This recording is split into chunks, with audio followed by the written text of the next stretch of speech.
You ever find yourself in a room so silent you can hear your own regrets coming back to haunt you? That was the vibe in the Oak Ridge Auditorium the day everything unraveled into place where even a whisper carried history. Up on stage, Commander Gregory Thompson, a Navy man with medals enough to make a Christmas tree jealous, just froze mid-sentence.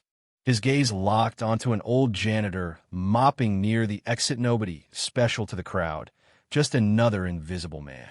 Except the word that tumbled out of the commander's mouth, Shadowhawk, hung in the air like a thunderclap. The janitor, real name Samuel Carter, stopped dead. 40 years of secrets shattered right there on the linoleum, and the most decorated ghost in American covert ops history finally had nowhere left to hide. Now, Samuel, everyone called him, Sam had mastered invisibility. At 68, routine was a shield. Woke up every day at 5 o'clock sharp, just like in the old Army days, bed made tight as a drum, breakfast of oats and instant coffee in a chipped one grandpa mug, though he had no grandkids, not even kids. He'd walk his quiet route to Danforth Engineering, a blue-collar factory churning out drone parts. 15 years as a janitor, nobody paid him any mind. The place had just landed a juicy defense contract, so the managers strutted around like roosters. But for Sam, it only meant more floors to mop, more toilets to scrub. Every morning, he'd swipe his faded badge at the back door, offer a quiet "morning, sir," to the security guy, who never once remembered his name. Sam learned a long time ago back in Mississippi, 64, that black men who stood out risked everything. His mama had cleaned houses for folks who called her girl to her face, and his daddy had boys spat at him by men half his age. That's why Sam kept his head down, working in silence. Even when the young workers teased him, "Yes, sir," "No, sir," "3 bags full, sir," Sam just wiped the railings and moved on. He knew better than to react. That was the game. That's how you survived. But survival, Sam figured, is just another form of endurance. His boss, Mr. Charles, didn't always smug. Always barking, never missed a chance to remind Sam of his place. "Carter, once you're done in here, there's puke in the shop bathroom. Make sure you're invisible tomorrow. Big tour coming." Sam nodded, knuckles whitening around the spray bottle, then let it go. Sometimes you have to swallow the fire just to get through the day. That evening, Danforth Engineering buzzed with preparation for the next day's VIP visit. Sam made sure every inch was spotless. Old habits die hard. Out in the hallway, a group of Navy officers part of the big contract filed past.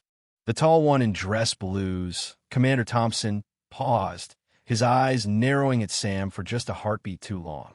Sam kept his head down, but his heart hammered, a reflex older than memory. On the drive home in his ancient Chevy, Sam checked his mirrors twice, 3 times, winding his way through side streets, never taking the same route twice. In his cramped apartment, he slid the fridge aside and checked the hidden metal box in the wall, untouched for decades, still sealed. Some secrets are best left alone, he thought, but you never really let them go. See, in the neighborhood, folks only knew him as Mr. Sam, an old-timer who handed out peppermints and kept his porch swept clean. Nobody guessed he'd ever worn a uniform. Sometimes he'd slip into the local Legion Hall for Veterans Night, never wearing a cap or insignia, just sitting in the back, eyes half closed, listening to stories that sounded a little too familiar. He was a ghost in plain sight, Nighthawk, they'd called him once. The kind of man whose life never made the history books, whose medals never got pinned. But legends have a way of clawing their way back into the daylight. Commander Thompson couldn't let go of the feeling he knew Sam from somewhere. He stayed up late, digging through old classified records, asking his superiors about Shadowhawk. The answer came quick and cold: no such person.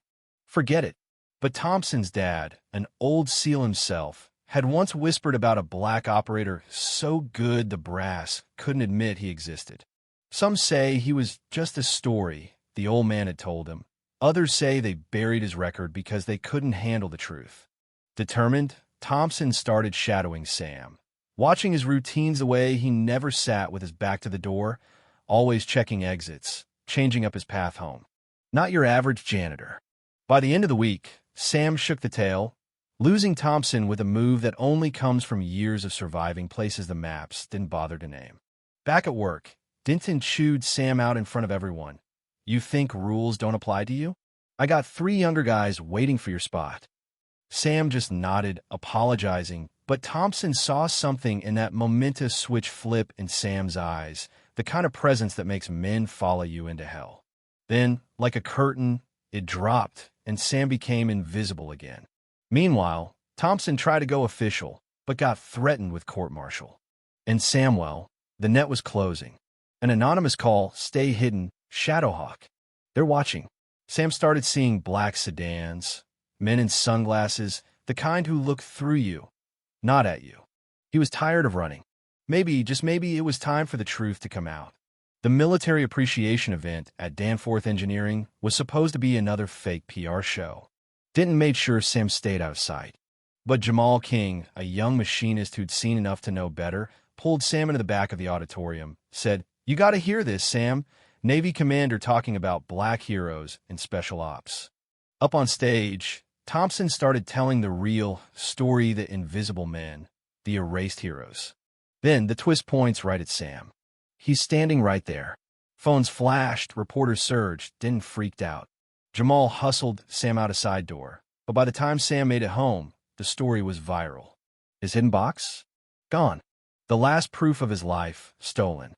He had one place left to turn an old friend from the shadows, Eddie Walker, codename Whisper, now a smooth-talking investment exec. Sam crashed at Eddie's safe house, laying out the whole mess. They used us up and spit us out, Eddie said, pouring bourbon, wanted our skills, not our stories. There were 7 like them. Most gone, a few clinging on. If you did good, some other guy got the credit. If you failed, you didn't exist. This time, the fight wasn't in the jungle, it was online. Thompson blew the whistle. Old vets backed Sam up, even as the Pentagon tried to erase him again. Jamal rallied the factory, crew walked out in protest when Denton fired him for standing with Sam. Crowds marched, the president caved, and on the national green, just as security tried to break it up, General Charles Shepard showed up with a formal honor guard. But there was a snake in the grass. General Dwight Stoddard, the man who'd stolen Sam's glory for years, stormed the stage, ready to bury Sam again. But Eddie played the trump card recordings of Stoddard back in '91, calling Sam expendable and ordering the team to leave him behind. More tapes, more proof. Stoddard crumbled, his legacy gone live on national TV. Sam finally let himself breathe. For the first time, Sam received the Medal of Honor at the White House. Danforth Engineering rehired Jamal as a supervisor and gave Denton a taste of humility. Sam donated his medal to the Museum of American Courage, telling new black cadets, "Don't let anyone make you invisible.